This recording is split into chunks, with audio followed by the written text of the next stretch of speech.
Welcome to STEM Professionals. In this video, we will discuss the problems and conceptual exercises of Chapter 2 from the book James S. Walker. So let's start with the video.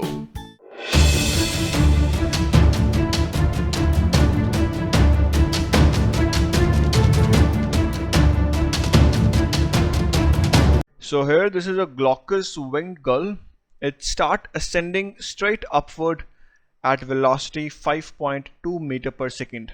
Now when it reached a distance of 12.5 meter above the ground, it drops a shell. So let me show this on the figure. So this is the position where it started. This is x0 equals to 0.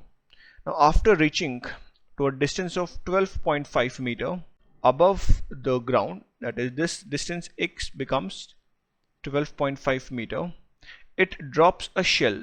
Let this be the shell that it drops.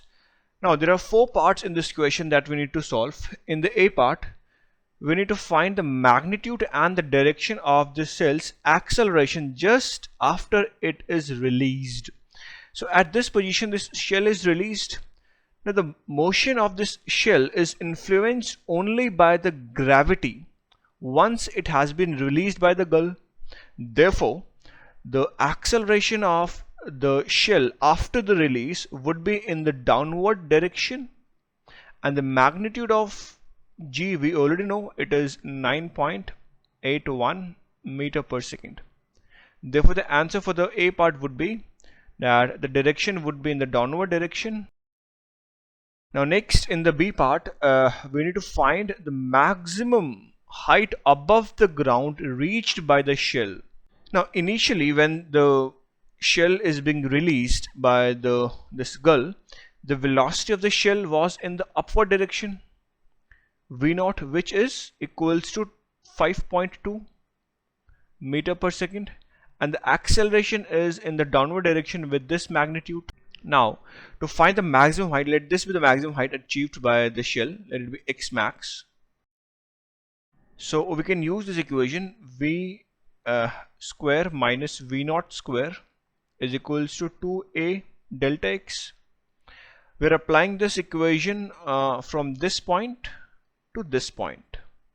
Now delta x would be, this is the final position, which is x max, minus the initial position, this is x. Now after reaching the maximum position, the final velocity would become 0. So we can equate this to be equals to 0. So 0 minus, now initial velocity at this position is 5.2. So 5.2 meter per second, and its whole squared is equals to 2 times. Now acceleration. Now we have taken this direction to be our positive direction, and acceleration is acting in the downward. So this would be a negative sign would come. So minus 9.81 meter per second squared. Now multiplied with x max, we need to calculate. So x max we need to calculate minus x. Now here x is 12.5 meter. So this is 12.5 meter.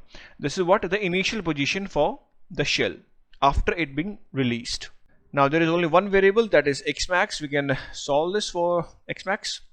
Now from here this negative sign and this negative sign would become positive, and this would be 5.2 meter per second and its whole square, divide by, we can take this term to the left side, so 2 times 9.81 meter per second squared.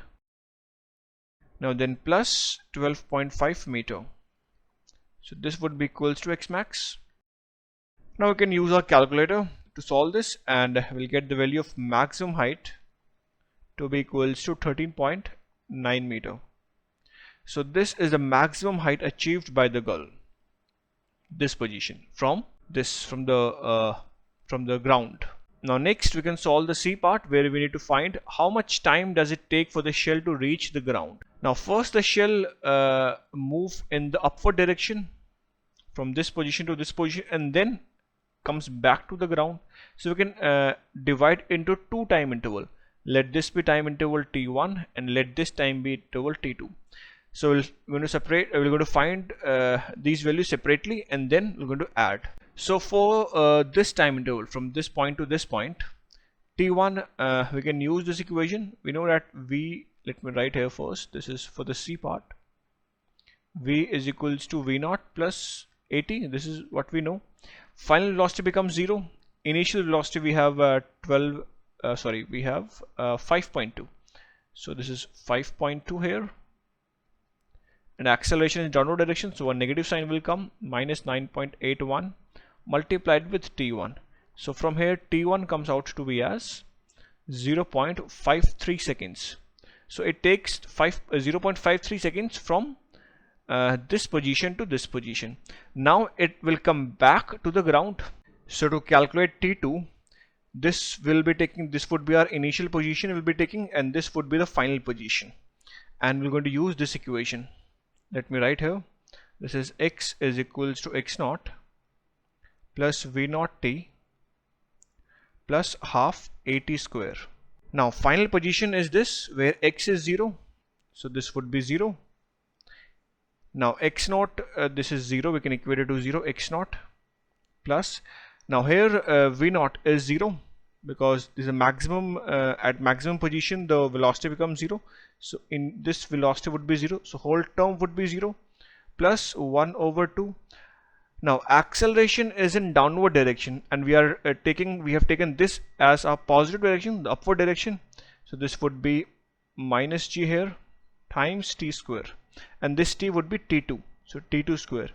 So from here t2 would be equals to 2 times x0 divided by g and under root.